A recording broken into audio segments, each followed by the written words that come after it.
Indirect rule was a system of governance that was predominantly used by Britain to govern pre-existing power structures in colonial Africa. The French used direct rule. In this video, we shall know what indirect rule is, how and why the British used indirect rule to govern Nigeria, the features of indirect rule in northern and southern Nigeria, and of course, the advantages and disadvantages of indirect rule.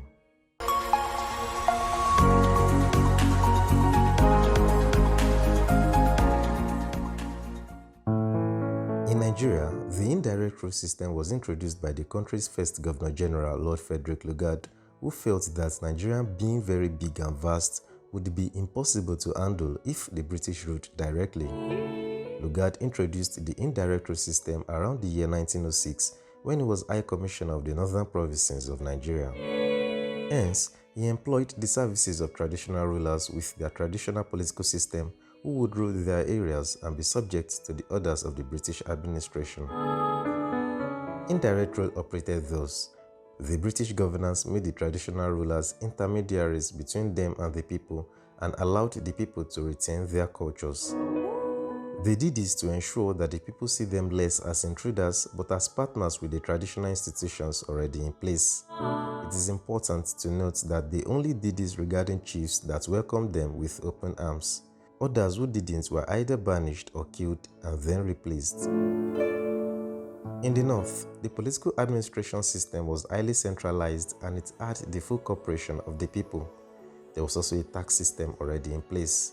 Hence, it was easier for indirect rule to thrive there. The northern province was divided into 6 provinces headed by a British official known as the Resident. The provinces were further divided into districts that were headed by an official known as District Commissioner. Some of the factors that contributed to the success of indirect rule in Nigeria are 1. The use of the existing traditional administration which was centralized. 2. The submissiveness of the people as the emir was the absolute ruler, an autocrat that the people feared and revered. The only change was that the emirs were answerable to the British officials. 3. The Islamic religion which recognizes obedience to the traditional rulers.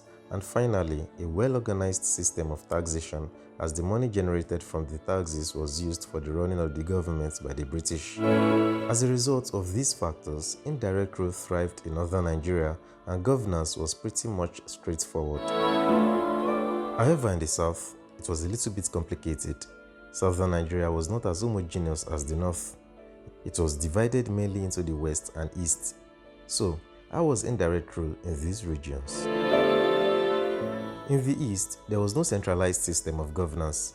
Every man was a king in his own home. With the introduction of indirect rule in Nigeria, warrant chiefs like Ayebi Ugbabe were introduced to rule instead and collect taxes on behalf of the British. This development was met with great resistance from the people as they didn't see a reason to have a ruler. This resistance would later lead to a revolt, the Abaumes Revolt, in 1929. The West, on the other hand, was on a middle ground. The indirect rule was partially successful due to the checks and balances inculcated in their political system. The Yoruba Obas were not absolute like in the north, thus they were accountable to their people. However, one thing in the favor of the indirect rule present in the Yoruba administration was the payment of taxes. The Yoruba people were already used to paying taxes, unlike in the East, where the people were not comfortable with it. The major failure of the indirect rule in the West was that the Obas were devoid of Western education and did not understand the English language. This the British used to their advantage in signing treaties in a language the Obas didn't understand. However, some educated Yorubas like Abat Olayinka Macaulay opposed the indirect rule and fought for nationalism. So, why did the British introduce indirect rule in Nigeria?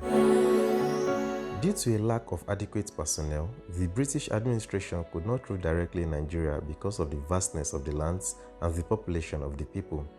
If peradventure an insurrection should occur, the British may not have the manpower to suppress it. The colonialists also did not understand the local languages spoken in Nigeria as they varied from place to place, and there was a need to communicate to the people if their rule was going to be a success.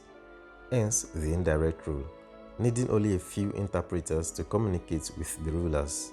Finally, a lack of finance and the need to preserve traditional institutions so as to gain the people's favor were other reasons for indirect rule in Nigeria.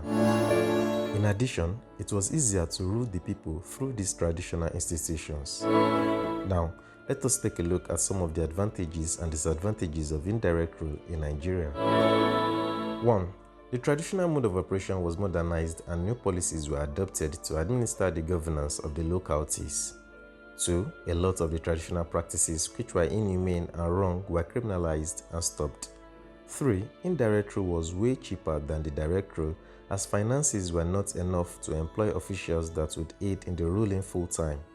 Plus, there would be a provision of accommodation, feeding, and other essentials. 4. The British invaders did not replace the culture of the people with their cultures, but instead used these to their benefit, enabling and developing the trust of the people. 5. The traditional chiefs were recognized and given prominence and respect. This they did to acquire the trust of the people. However, traditional rulers that refused to work for the British, like Jaja of Okpobo and Nana Olomu, were either removed or killed. It is pertinent to note that these rulers were only stooges and employees of the British administration. They had no mind of their own. Now to the disadvantages. 1. The chiefs became autocratic, greedy, and ruthless as the system placed more powers than the traditional system had deposited in them. 2. The British needed the ignorance and timidity of the rulers and used this to their advantage. Hence, the elites and the educated members of the society were sidelined for the fear that they would question their policies. 3. The chiefs were caught between serving the people as their representatives and obeying the British administration. They mostly preferred the latter to the former, and it led to clashes between these chiefs and their people, especially in the east.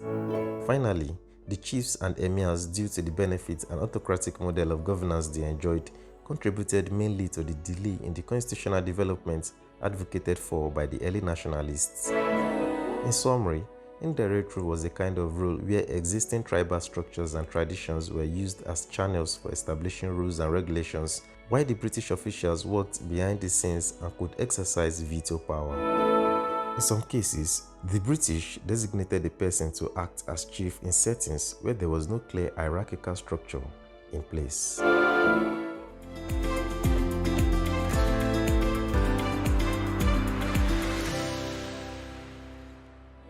If you have opened your eyes to something new, give us a thumbs up by clicking on the like button and sharing this video with your friends. You can also watch our next video on how Britain bought Nigeria for 53 billion naira in 1900.